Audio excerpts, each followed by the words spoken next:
Really proud of our effort today. I thought we came out and we made a statement right away from the start. We're really excited for conference play. I'm really, really happy with our effort on the defensive end and on the offensive end. And, having 3 people in double figures, I thought we shared the ball well today. And I'm really, really excited to continue to play in conference play. Coach, can we say enough about Amy O'Neill? She ended up 18 points, 6 boards, 8 assists, 6 steals. What can you say about her? She's phenomenal. I wish she wasn't graduating this year. Amy's a tremendous player. She's a crafty point guard. She's a great teammate. She's a really good leader. She does a great job for us running our offense. Today, she was especially great on defense. She played the passing lanes really well. So funny, at one point during the game, I turned to my staff. I said, did you see her eyes on that? I mean, she read her eyes got big and wide, and she knew she was going to get that steal. But she did a great job for us. She shares the ball really well, and I'm really, really happy she's wearing our uniform. Coach, with the non-conference, 6 wins in non-conference, how do you think that all that prepared you for today and going forward in conference play? I mean, any coach would like to win more non-conference games and win more games, and I thought that we won some really tough games. I thought we tested ourselves in our non-conference schedule. We played some really tough teams, and we played some really close games. We had, a triple overtime game, and I thought that we learned a lot, right? We learned how to play in a tight game. We learned how to come back. We were down 16 in one game and came back in for the win.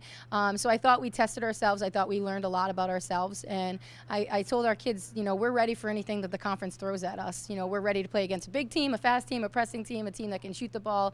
We've seen it all in the non-conference schedule, and I think it's going to help us along the way. Coach, Dominique Ward played 21 minutes in this game, shot 2 for 5. Last game she had 18 points, 8 boards. She didn't get her first points until 7:23 remaining in the fourth. How important is she moving forward, and what can you give us a little bit of what you said in the locker room to her, maybe to give her a spark? Dom's a great player. She's a great athlete. She's a game changer. When she's on, she's a game changer. She had a couple of great defensive possessions for us today. At halftime, I talked to her about not settling and not just pulling up. I wanted her to rip attack and get to the basket.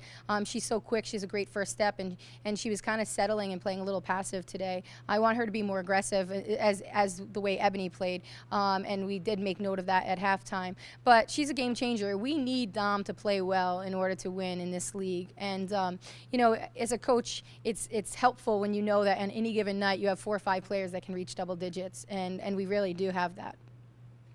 Coach, as far as your rotation and getting players in and out, you played a lot of players today, and obviously Amy and Jade have a lot of points. They rarely come off the court. Are you at a point now where you're comfortable with the way you get players in and out?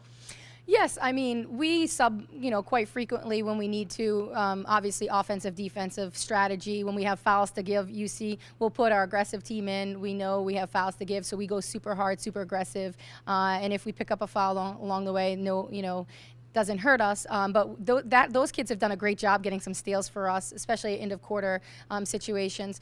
As you get into conference play, you always see that the bench starts to tighten up a little bit. The lineup starts to get a little tighter. When you watch top level teams play, or you watch the tournament games, usually you have 6 or 7 kids that play consistently double-digit minutes. We're not there yet. We're still trying to figure some things out in lineups and personnels, but I would say that we know the 6 or 7 kids that are going to be on the court when it counts and when it needs to. But I'm very much into strategy. You'll see, if they're playing a certain way defensively, I might put, we might go bigger, we might go small, and have really, have our guards shoot the ball, and then obviously defensive. Our biggest issue defensively is our size. We're not as big as the teams that we're playing. I just wanted to ask about the game coming up next. You're going back to Rhode Island to Yes. play Bryant. What are your first impressions looking ahead to that game on Monday? I always love going back to Rhode Island to play games. As a head coach at this level, I've had the opportunity to play quite a few games in the state that I grew up in. So I'm looking forward to seeing friends and family. I know a lot of people will be there. But I also know Coach Burke for a long time. I know Coach Burke since I'm in middle school. She was somebody I always looked up to and admired. My twin sister actually played softball at Bryant. So there's a lot of ties to the school. I think we match up well with them. I think we play a very similar style. We both have a lot of quick hitters. We change up our defenses. So we'll see. I mean, it's going to come down to who wants it more, who plays harder, and who takes care of the basketball. Awesome. Thank you. Thank you.